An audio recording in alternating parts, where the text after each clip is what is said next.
Yo, yo, yo, I'm back. Week 3 of fantasy football is in the books. We are all done. It is September 25th. Today I want to go over the recap of week 3, what happened, what didn't happen, who won, who lost, who sucks, who's good. But first of all, I read your comments. I know I mentioned in my second video, actually I mentioned my first video I'd have my trophies. My second video I only brought one trophy, but this week I got both trophies. I know you guys been asking for it. I read the one comment under the video.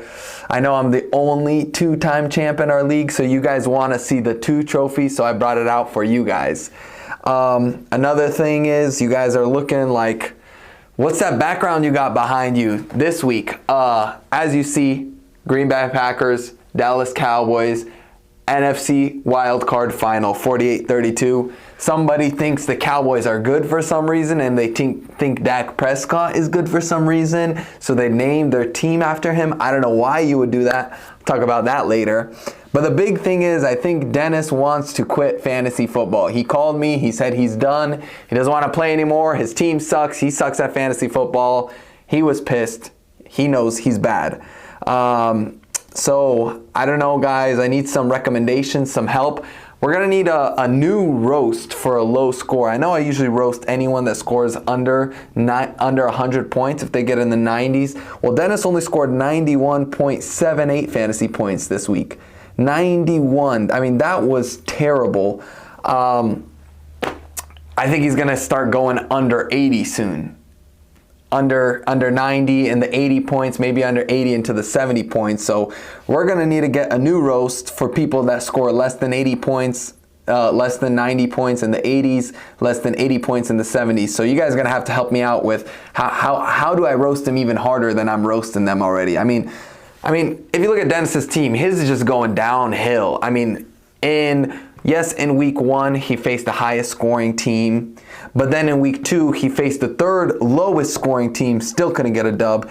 In week 3, he faced the highest scoring team, which makes him 0-3 because his team, couldn't get out of any of that. But his team is just, he scored like 120, then he scored 99, now he scored 91. He's just going downhill. Next, what is he going to score? 80s, 70s, 60s, 50s, and then he's going to end up not even starting anybody. Like, I think I could have built a better team off the waiver wire than what Dennis started today. I mean, literally my lineup was basically off the waiver wire. I'll talk about that later too. But I think this year, the first year when Dennis was super not confident in fantasy football, dude goes 16-0, beats us all, wins a championship. That's such a fluke. I think this year he's super confident. He thought it's his best skill in fantasy football. He knows a lot about players. Super happy to have the draft. Maybe he goes 0-16. I don't know. Bold prediction. Maybe it's not so bold anymore if he's already 0-3. Maybe Dennis goes 0-15, 0-16, whatever that is. You never know. The world's turned upside down right now. We got a hurricane coming. Vlad's team is the highest scoring week. Like, what's going on here? The world is ending. Something's going wrong, but that's fantasy football for you.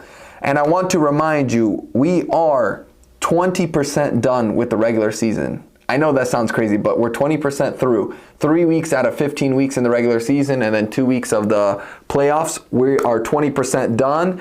And so far, we'll go through the standings. We'll see how did everyone match up. So let's go matchup by matchup. First, we will go team Don't Fear, Dak is Here. That's Vlad's team versus Taras 2.0. Vlad's team scored 135.58 points to Dennis's 91.78. That's like the biggest gap, such a big gap in between. I mean, this was a blowout. I mean, it's the most boring matchup. That's why we're starting it. Most boring. I mean, we had 2 games on Monday Night Football, which teams with a lot of fantasy players, a lot of fantasy scoring, but even with those 2 games, Dennis had a 0% chance on Monday night to win his matchup. On Sunday night, the game was over. Vlad already won. And Dennis's team just, was so bad. You know how much Dennis lost by? Dennis lost by more than 43 fantasy points. That means if the lineup that Dennis started, if you would add Juwan Jennings to that lineup, his big week this week, if you would have added him to Dennis's lineup, he still would have lost. That's how badly Vlad crushed Dennis. But Vlad, I'll tell you, do not keep your team name. Don't fear Dak is here, because he does this every year. I'll talk about him later, but he's Mr. Garbage Time. Let's go to their standouts. Dennis's team, because he lost. The bad on his team is really it's Mark Andrews. 0 points. The guy did nothing. 1 target, 0 receptions. 0 points is terrible from a tight end that you drafted. I think he was a top 5 tight end draft. No, he was a top 4 tight end. I think he was literally the 4th tight end drafted. Wherever Mark Andrews was drafted, that's bad. 0 points from your tight end is not going to help you ever. And you can see that Dennis was super pissed. I think he wants to trade Mark Andrews. He has, I think, 3 tight ends on his roster, or he had a backup tight end. He dropped him and picked up a different backup tight end. I don't think he's going to keep starting Mark Andrews. But, like, you know, when you got a player scoring 0 points, then you had Jameson Williams score 0.7. Rachaad White only scored 6. Demarcus Robinson only 3.7. That's a pretty bad lineup. Those are not good starts. But he did have some good. He had Lamar Jackson has been playing good quarterback, 25.98 points. Lamar, even though Mark Andrews sucks, Lamar is still good. Maybe that's why Lamar is good, because he's running the ball more. They were just killing the Cowboys, and Lamar was running however much he wanted to. So that's looking like a pretty consistent quarterback, which, you know, I'm pretty surprised that Lamar is like consistent. Usually rushing quarterbacks aren't the craziest consistency, especially Lamar and the Ravens. They're up and down. But Lamar's been doing pretty good. And Breece Hall, even though he hasn't had a boom game, he scored 16.3 fantasy points, and his backup looked good on Thursday night. But so far, Breece Hall is the highest drafted player in our draft that hasn't had any major problems. Because if you look at it, McCaffrey's been injured. Vlad doesn't need Jordan Mason. That's the first pick. The second pick, Tyreek Hill. He lost his quarterback. He's been doing trash. Third pick, CeeDee Lamb. He just had a bust week. He hasn't, didn't play good this last week. But fourth pick, Breece Hall, he has been playing good. He's scored over 15 fantasy points every week. 15, 20, 16. That's really consistent, really good. So far, Dennis, through the first 4 draft picks, he did have the best draft pick. So that's what's the good thing about Dennis's team. But there was a lot of bad. I mean, you're only scoring 91 fantasy points. Dennis has to do something to turn this ship around. He's sinking, and he's sinking fast. So we'll see how long he goes without having any wins. Vlad says that he has the best team, but I don't really believe it. He didn't. When we look at the weekly report of, Sleeper gives us a weekly report. If I open that up, it shows you the top starters at each position, the players of the week. Quarterback, one running back, wide receiver, tight end, kicker, and defense. Vlad didn't have any of the starters of players of the week. None of the top scorers. Even though he had the highest score, he didn't have any of the top performers. So I feel like this Vlad ceiling is kind of capped. His players aren't getting to that number 1 overall spot. So it doesn't really seem like the best team to me. If Tony, Taras, Kiwi, and Rosty have the best players of the week. And he didn't even have any of the bench warmers either. All he did was have the highest score this week. But going to Vlad's team, the bad. 2 bad things. Number 1, Travis Kelce. 5 points from Kelce isn't as bad as 0 from Andrews, but it's still pretty bad considering Kelce was the second tight end off the board. And the biggest thing is Kelce isn't looking good. Mahomes, he's looking all right, but as we saw, Rosty put him on the trading block. Kelce is not looking like himself with 5 fantasy points. Rashee Rice, he looks like he's stealing Kelce's job. I'd be worried if I was Vlad with Kelce as my tight end. That's not a good situation to be in. Also, Vlad's team bad, -2 points from his defense. I mean, I'm nitpicking here at this point, but why did he start the Raiders defense against Carolina?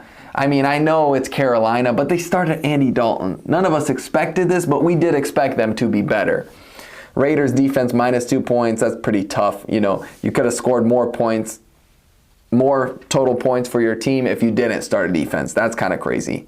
But the good on Vlad's team, Kyren Williams. Dude is a monster. 3 touchdown game against the 49ers, and the Rams actually upset the 49ers, which is crazy because somebody predicted the 49ers would win the Super Bowl, and they're currently 1-2 on the season. They've lost to the Rams and to the Vikings.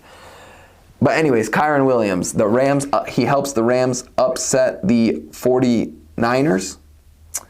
And he has a crazy game, 3 touchdowns. But the biggest thing is that it's looking like Kyren Williams is actually benefiting from the injuries to Cooper Kupp and Puka Nacua, because since that, he's just getting all the work and he's doing a lot with it. So they're not there getting in the way from him. Kyren Williams is having really good games, doing really good. And also, Dak. Dak did good for Vlad's team. He was excited. He finally has a quarterback. 29 fantasy points. I bet he's really excited since he didn't draft. He was the last person to draft a quarterback. He dropped Joe Burrow. And, you know, he named his team after Dak. But like I said, Dak, all that was in garbage time, dude. The Ravens were killing them so bad, they were just running the ball. And Dak would just, you know, he kept throwing the ball because it was garbage time. They didn't have to run the ball. He had a rushing touchdown, 2 passing touchdowns, 50 pass attempts. He only completed 28 of them. But this is Dak. Every year, he just has garbage time. But when it's clutch time, when it's the playoffs, you are going to lose with Dak. He is not going to show up because it's Dak Prescott. He's on the Cowboys, and he has that Cowboys culture inside of him. That's why he's paid that money. That's why Jerry Jones keeps him around, because the Cowboys are chokers. Dak is a choker, and it's perfect. He's on Vlad's team because Vlad's a choker. He always celebrates how he gets second place in the championship. He has so many second place. His team is always good, but he doesn't have any of these. And if you want one of these, Vlad, you got to get rid of Dak and get yourself a better quarterback, some championship winning quarterback, maybe Patrick Mahomes. He's won 2 Super Bowls back to back. He's on the trading block. Anyways, enough about Dak. Dak's good in fantasy, but don't fear. Dak is here is not a good team name. Team name curse is real. It's going to come to bite you. Their bench, Vlad, he only has running backs. I mean, dude has so many running backs. Dude has 5 running backs on his bench. Carson Steele, Zeke, Aaron Jones, DeAndre Swift, Zach Moss, and he started running back in his flex and 2 running backs. And he has McCaffrey on his IR. This guy is loaded with running backs, has so many, and Zach Moss, Aaron Jones did good. But the thing is, with all these running backs, they're all like, you know, in such a tier, he's just going to have to guess who scores the touchdown, which is going to be tough for him. But he had 0 from all the other positions. Jordan Addison was injured, and other than that, he doesn't have any other positions on his bench. He needs to fill that bench with some other, maybe a backup tight end who you hope is going to break out, might be better than Kelsey. Maybe a backup for Dak, you know, maybe a better defense. We'll see. But yeah, you need to fix that bench. Not all running backs. Trade him away to somebody who needs a running back. Dennis's bench. He has a solid bench. They all did pretty average. You know, he had a few running backs, a few wide receivers, a tight end, a defense. But the only thing bad about his bench is that his max points was 113 points. So he could have added, what is that, like, you know, 24 points extra starting the right players on his bench. But, you know, his bench doesn't have any superstars yet. They're all just like average. He has to sit Jalen Waddle. He has to sit Tank Dell. They're not playing good. Najee Harris is like kind of there. Braylon Allen is just his backup. His bench wasn't looking too good, and he's really struggling at the tight end. He had Hunter Henry, dropped Hunter Henry, picked up Mike Gesicki. Maybe he's going to start him. You know, he doesn't really have a tight end. He's got to really fix that issue. And, you know, Dennis, I got a backup tight end. Kiwi's got a backup tight end. You know, maybe look to trade for a tight end.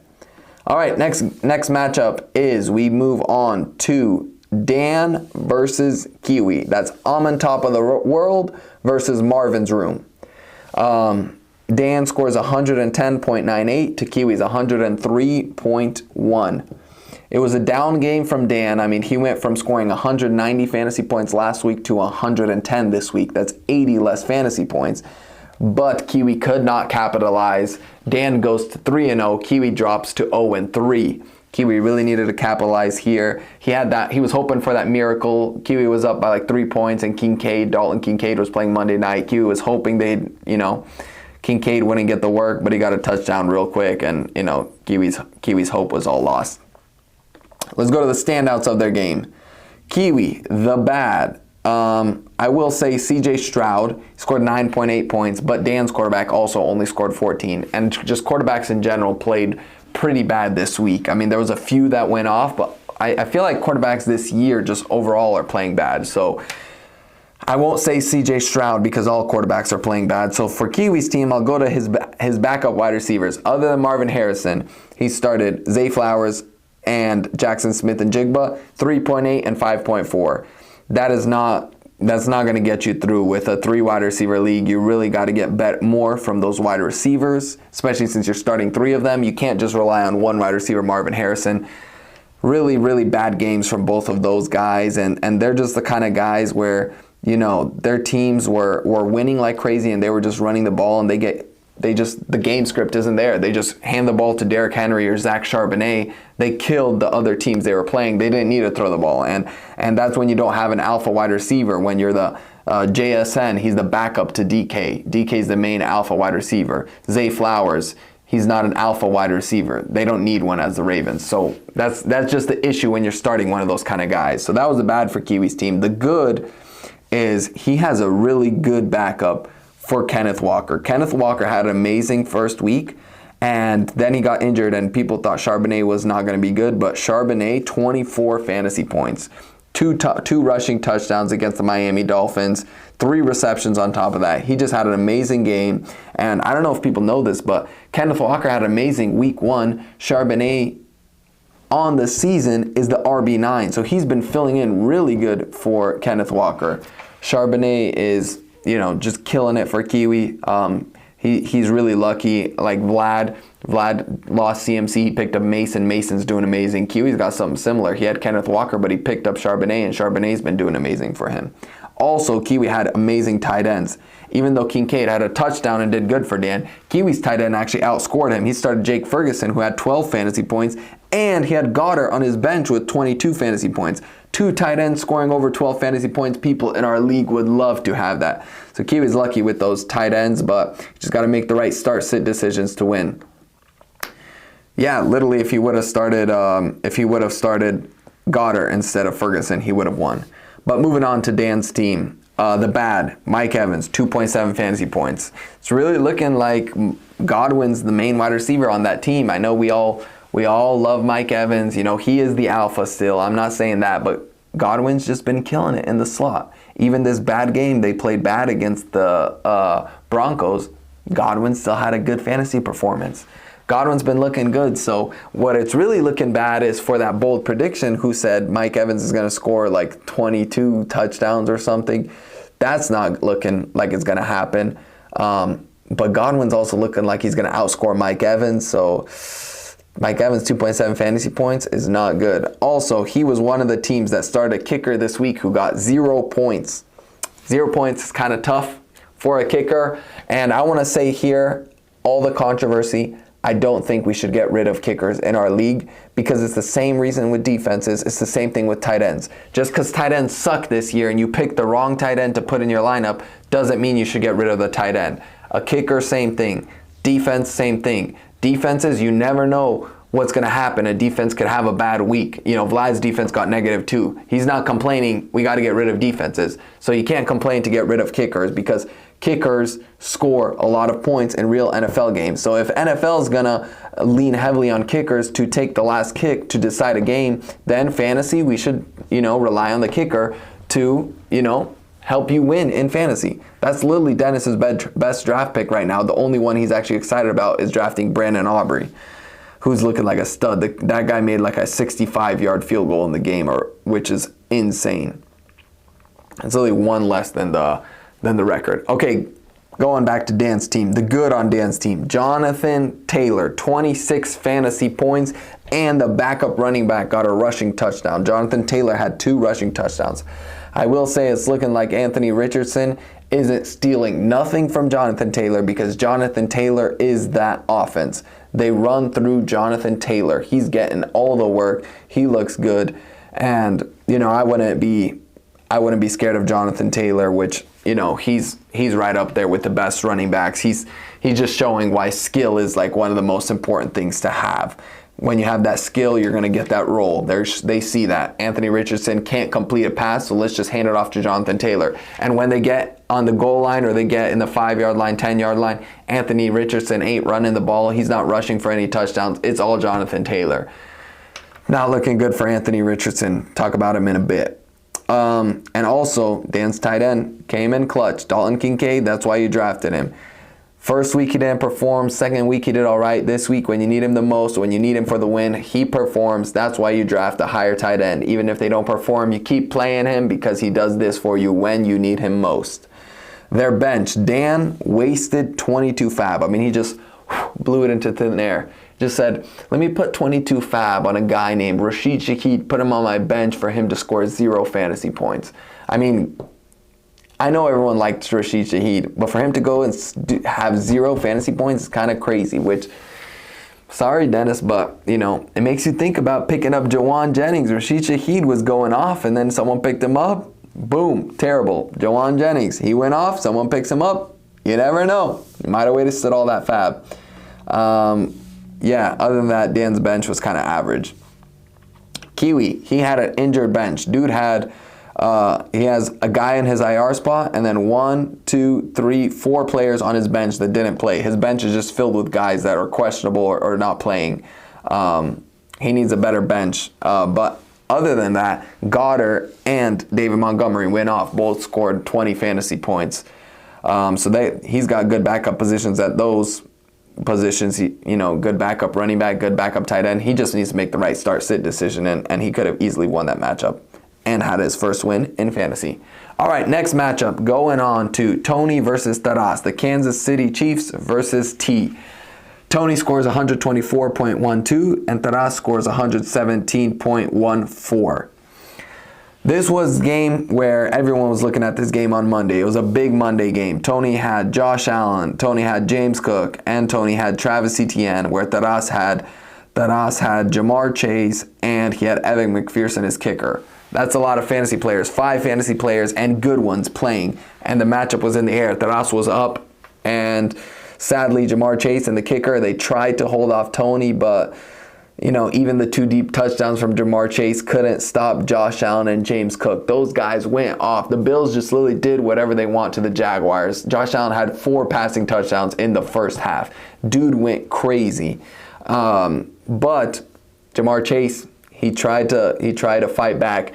After his second deep touchdown, Jamar Chase was like Taras was like 7 points behind or whatever, and Tony, we were at his house watching the Monday games. Tony was just freaking out. He's like, oh no, they're gonna throw Jamar Chase one more touchdown, because they were down by like 5 points. They had to score another touchdown, and Tony totally thought it was going to Jamar Chase. He was freaking out. He's like, no, cover Chase, somebody cover that guy. But you know, Joe Burrow just didn't find him anymore, and the other guys couldn't step up, and the Bengals lost that game, and they go to 0-3.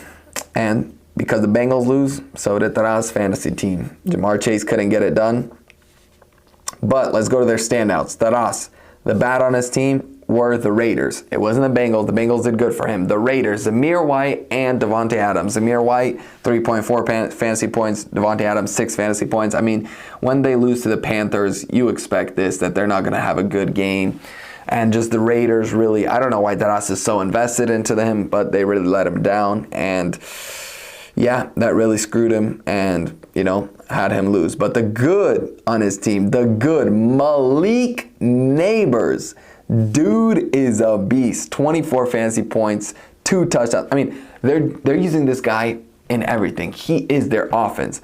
They had him throw the ball. He didn't complete the pass, but he threw the ball. He had 2 carries and then 12 targets, 8 receptions. He did everything he could in this game for them to win against Cleveland. But Malik Neighbors is the wide receiver 1 on the season. That is a steal by Taras, having that rookie, and rookies just get better and better. So you never know. Malik Neighbors might be having a better season than Puka did last year. Might be, you know, right now he's having the best season by a wide receiver. Dude is going crazy. I mean, I don't think Daniel Jones is going to throw this many touchdowns, so I think some of the touchdowns going to go down, but he has a lot of targets and receptions, and he's just looking good. Dude's mossing corners, catching everything that goes his way.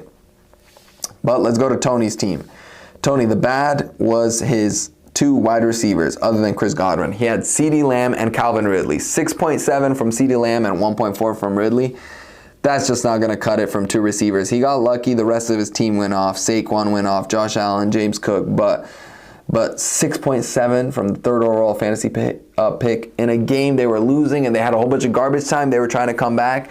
I mean, how are you not going to score more than 6.7 points? That's kind of kind of sad. And then Calvin Ridley, 1.4. I mean, how is D-Hop the number one wide receiver? D-Hop scores more than Ridley. Like, D-Hop's like 40 years old and he scored more points than Ridley. Come on.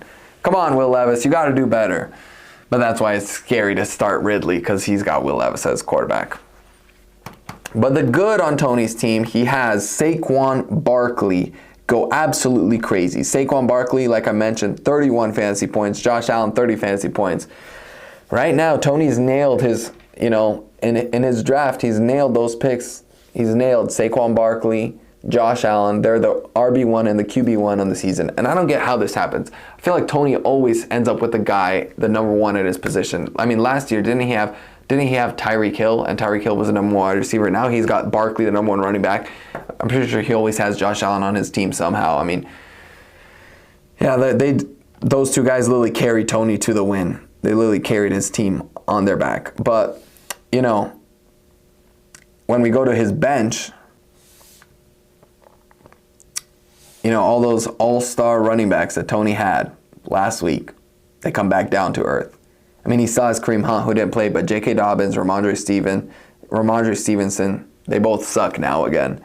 The only guy that did good on Tony's bench was Amari Cooper. Finally had a 2-touchdown game. All those targets finally cashed in. But, he's been sucking so much. He was on Tony's bench. Wasn't even a starter. But, a little thing for you guys here.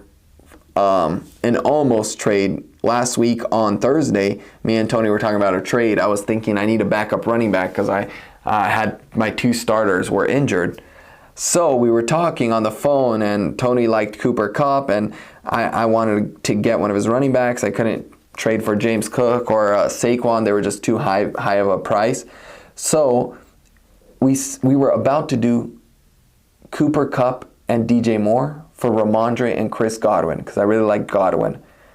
And literally right before the game, it was like an hour or two before the game, we were talking about this, and I said, okay, Tony, I'll probably do the deal. And Tony said, okay, maybe I'll give you a call back right before the game. He called me, I didn't answer the phone, and the trade didn't go through. I probably would have done the trade. But now looking back at it, I am so happy I didn't do that trade. Ramondre, 0.3 points, he sucks. Chris Godwin's still good. But DJ Moore did pretty good, and I'm 1 week closer to Cooper Kupp returning, so happy I didn't do that trade. All that to say, Tony, your bench running backs suck. You're lucky your 3 starters are good. Taras, he finally has an RB2, Chuba Hubbard. I mean, it's only for some time, but 25 fantasy points. Andy Dalton revived this offense. Chuba Hubbard is going to go crazy. He's going to be so good for a few weeks. So Taras finally has a guy to put in his RB2 spot over Zamir White. He doesn't have to start that garbage can anymore. Finally, one of his picks, one of his running back shot in the darks paid off. His finally going all wide receiver strategy and no running backs is working. Chuba Hubbard is in Taras's lineup.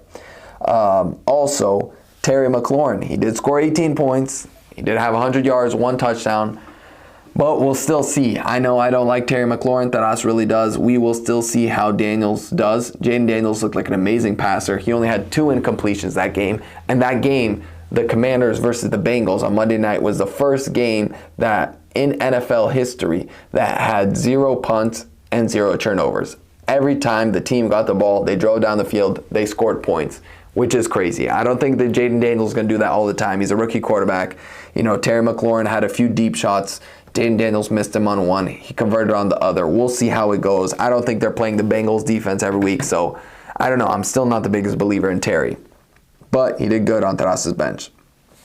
All right, and the last matchup we have. Save the best for last, the closest game. David versus Rosty. Team the IR versus Dunk Squad. I scored 105.98 to Rosty's 103.68. That's just 2.3 fantasy point difference. That's crazy. That's like, a fumble and 3 yards.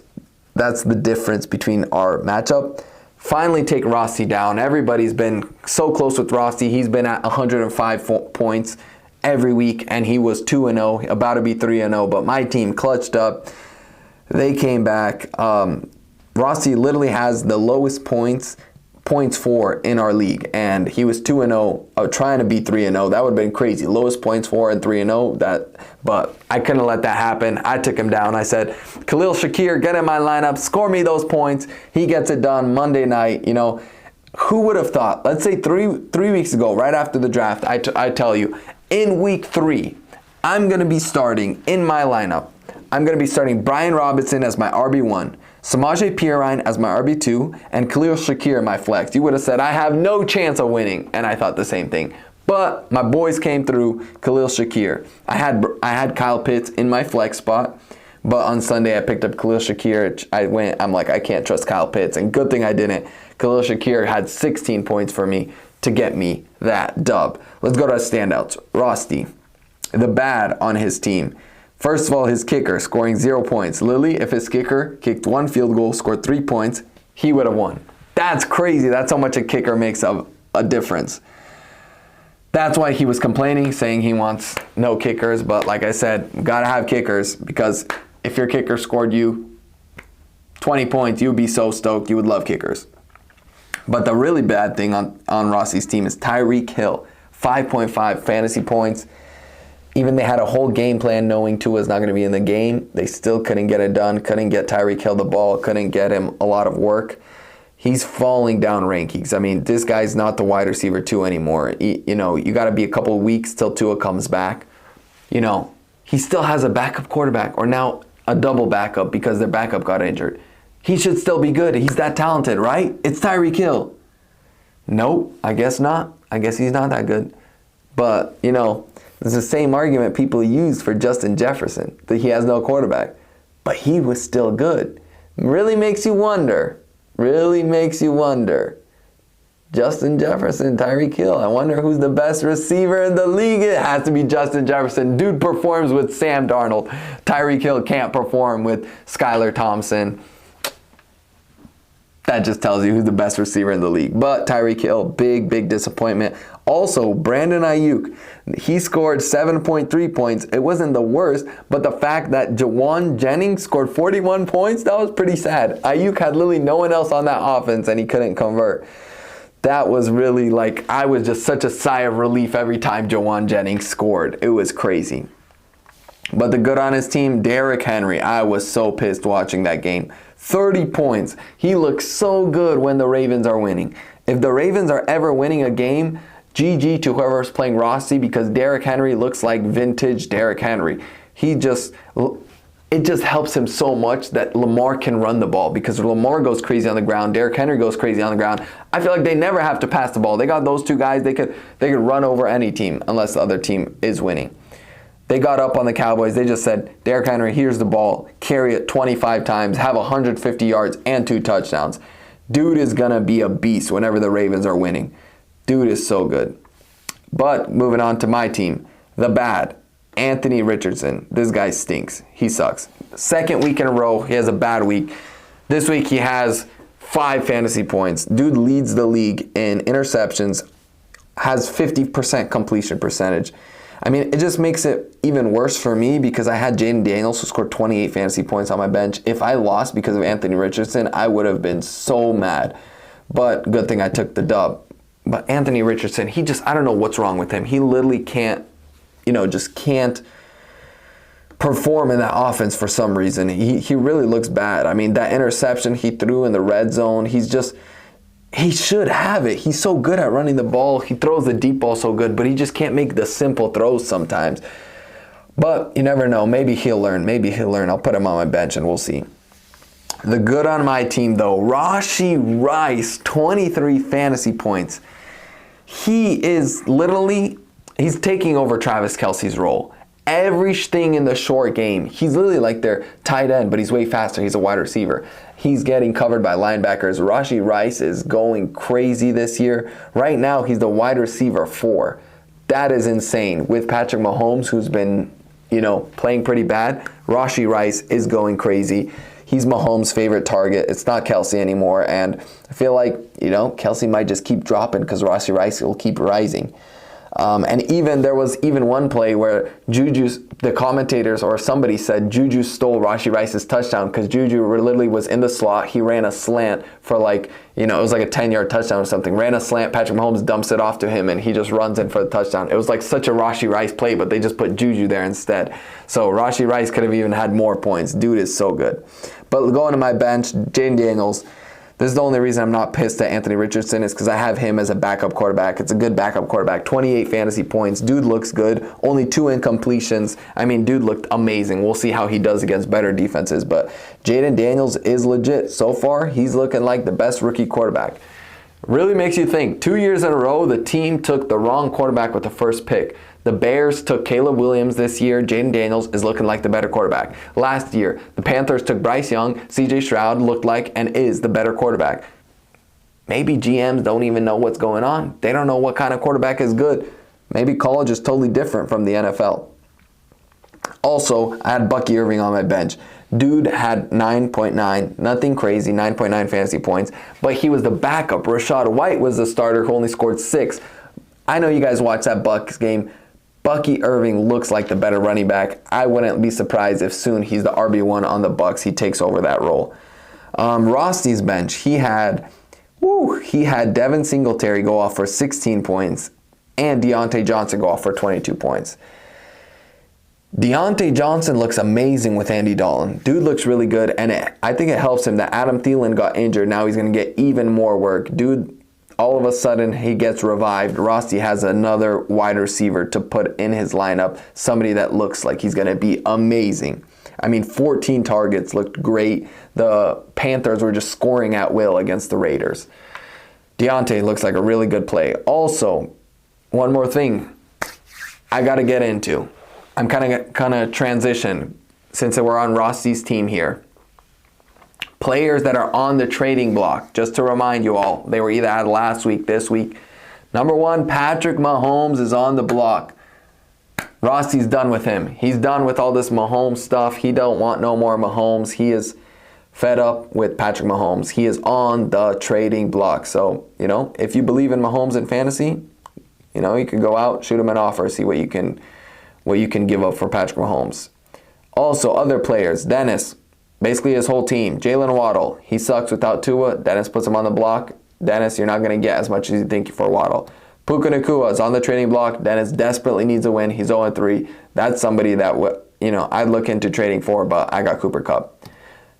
Breece Hall. Breece Hall is on the trading block. I think his value does go down because of how good Braylon Allen played, but he's on the trading block. It's surprising. He's like I said, he's the best pick out of the top 4 picks, and he's on the trading block. Just because Dennis doesn't have a win. It's kind of a steal to go trade for Breece Hall right now, but you're going to have to pay a lot. Rachaad White on the trading block. Nobody wants to trade for that guy. He's dropping. Bucky Irving, RB1 on the Bucs. Nobody wants Rachaad White. It's Bucky Irving time. And then I put Kyle Pitts on the trading block. Dude's like okay as a tight end right now. I mean, he scored 6.9 points, but it's just he doesn't get enough work. And I picked up Brock Bowers. I like Bowers better. So there's no point in me having 2 tight ends. If someone wants Kyle Pitts, they can shoot me an offer. I'll take anything for him. And lastly, to wrap up, we've been going for quite some time now. The last thing I want to do a special question today.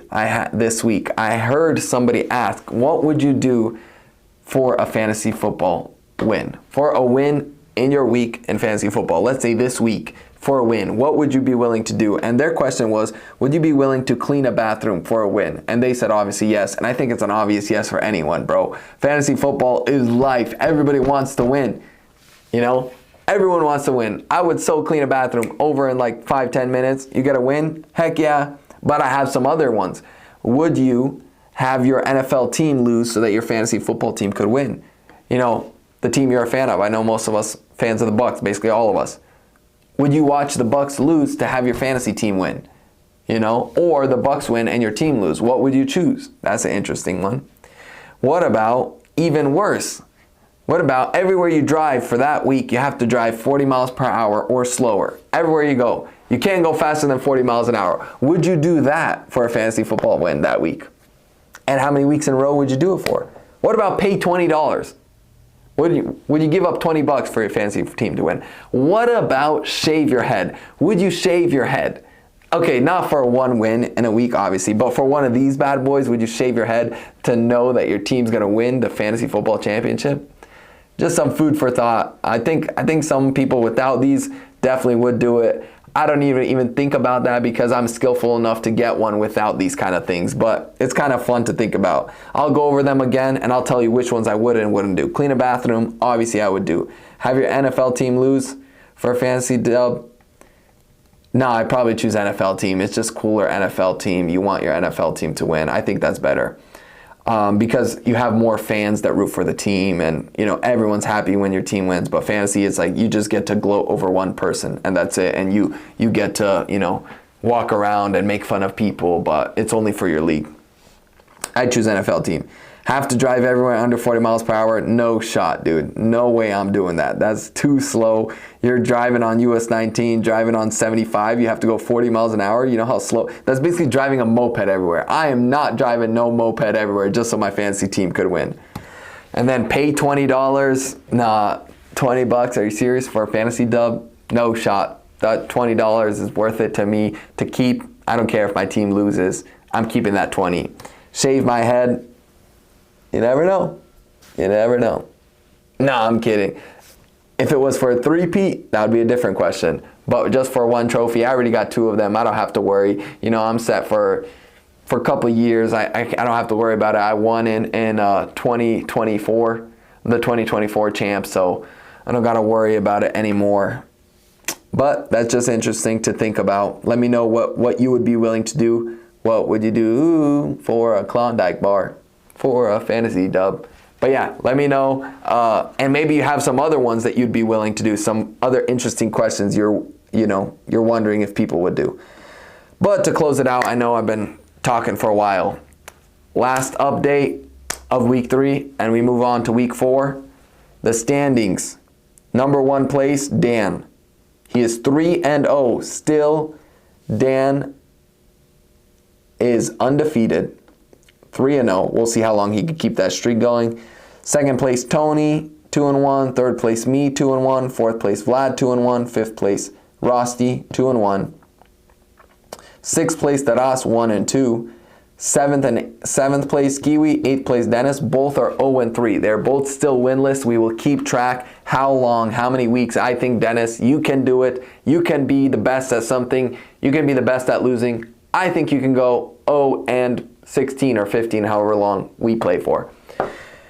Anyways, who do you think is going to choke? I think Vlad's going to choke. I think he picked the perfect team name. He's just like the Cowboys, just like Dak. He's going to choke in the playoffs, and I'm coming for my 3rd trophy next year. You'll see a 3rd one standing right here. Well, see y'all next week. And Kiwi, get ready to be 0-4 playing you this week. It's going to be a great week. Peace.